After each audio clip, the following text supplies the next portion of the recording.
The topics I want to talk about today, there's 3 of them. And we're going to start with number 1 because it fired me up to become a different kind of advocate. I'm not a Western influencer. I'm not going to stay between the lines. I want to speak out for my industry because I care about the future of American agriculture. And the first one that we have had to deal with the last couple of years under the Biden administration has been the Green New Deal. The Green New Deal, climate change, how we as farmers and ranchers can continue to be better for the planet. And I'm going to share with you some numbers. And keep in mind, all of the numbers that I'm going to share with you have increased anywhere from 3 to 4%, while agriculture has decreased by 3 to 4%. Climate change, the Green New Deal, agriculture emissions is less than 10%. Transportation is 28%, electric is 24%, industry is 23%, and residential surpasses us at 13%. And I don't give you those numbers to rub it in your face if you're in a different industry. I just think it's time that we start supporting our farmers and ranchers with healthy practices and healthy backing from our government instead of diminishing them and continuing to regulate them and saying how they're doing a bad job. And then where are we getting our food? Imports have increased from Brazil 57%, Mexico 12%. Our exports continue to rise and imports continue to rise, but we forget about farmers and ranchers here. We forget that we are so sustainable. We have plenty of food. That's not the issue. The issue is the agendas. The agendas that have been attacking agriculture for years. When I sat with Pastor Allen in our podcast, the biggest thing that I say to younger generations and our agriculture communities, the biggest mistake we made is allowing alternatives to adopt milk, meat, poultry, and any other livestock name that should be under agriculture, and shame on the USDA for doing that.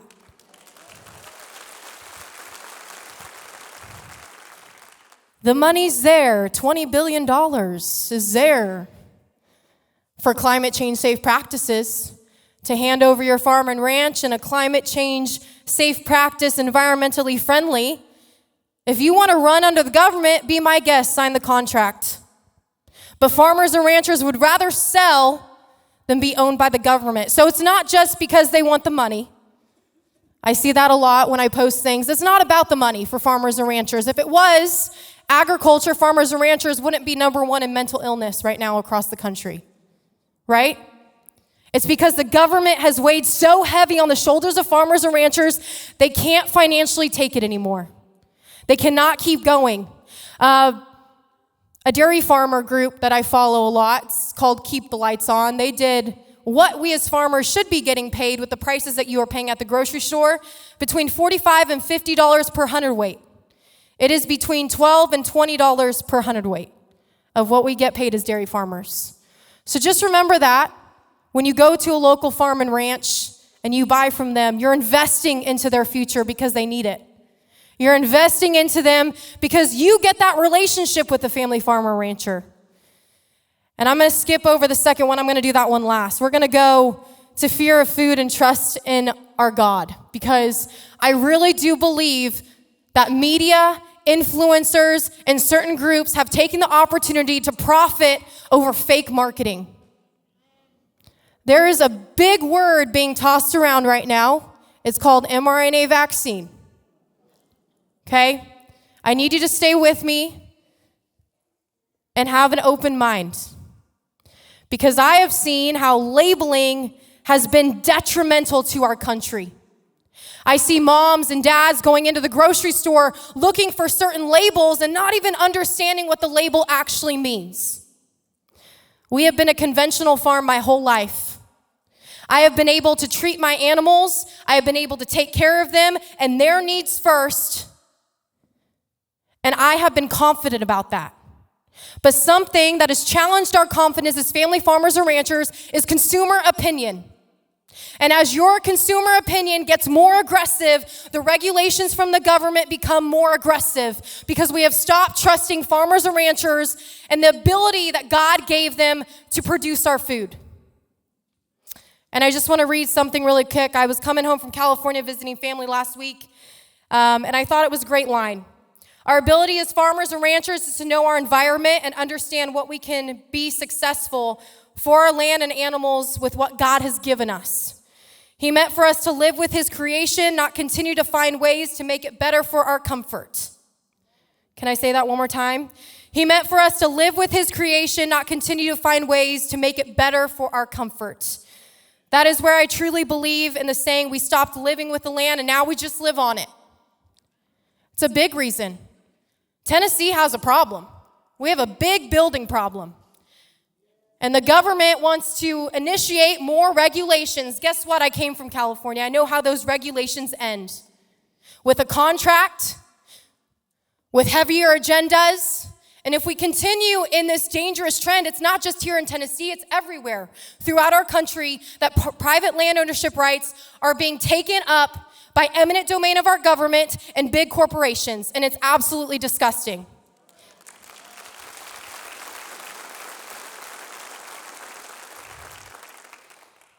I was dairy princess in California. I had the opportunity to teach kids about agriculture, and I still do.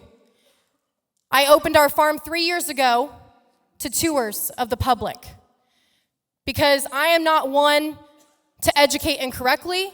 I am not one to use fear tactics to make you buy my product, but I am an agriculture advocate that has challenged big corporations, big agriculture, the USDA, the FDA, and many others to switch back over to believing farmers and ranchers. And guess what? That's a problem because they want that lab-grown meat to come into our country. They want to continue to push sustainability. Let me tell you what I think sustainability is to me as a farmer and rancher. To me, that's recycling manure and feeding nutrients to our crops. To me, that is working the land the way God intended it, not under some strict conservation easement or adopting practices just because the word sounds nice for an agenda. So many words in our world and on media and from influencers and from politicians, they sound nice. They sound like we're going to save the planet with billions of dollars of spending. Do you know that from 2021 to 2022, it went from $1.5 billion to $5.5 billion in spending for clean energy? What if we took that $3.5 billion and invested it into family farmers and ranchers? And what if we started having an honest conversation about what family farmers and ranchers do? And let me just be honest real quick.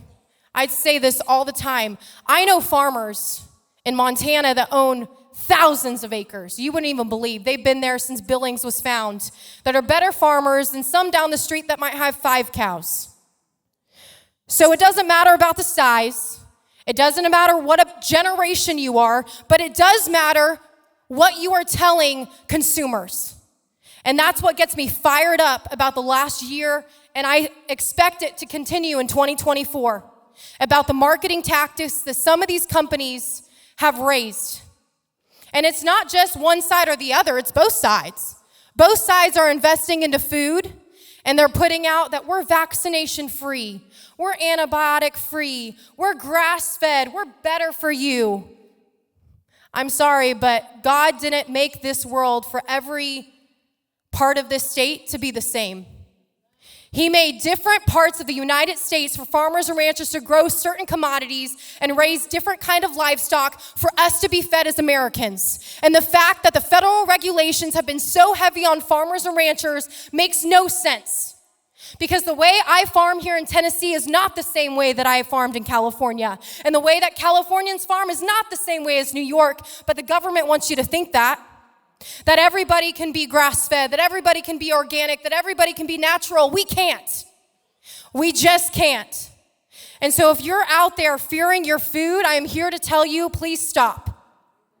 Please stop fearing your food, because that is what is happening in our world and is scaring our children. And I will tell you, the biggest fear I have is for our college students.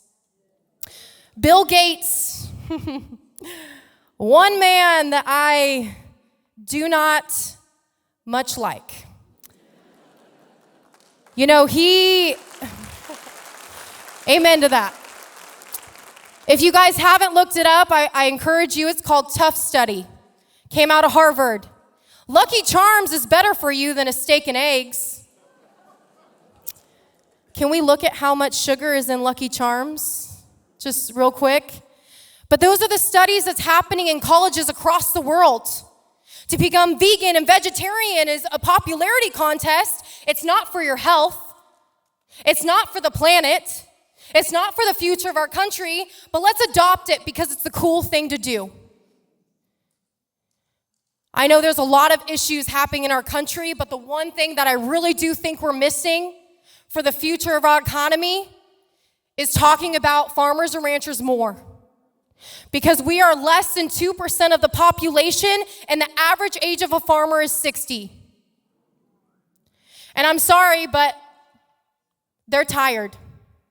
They're tired, they're worn down, they've been fighting the fight for generations, and so we gotta step up.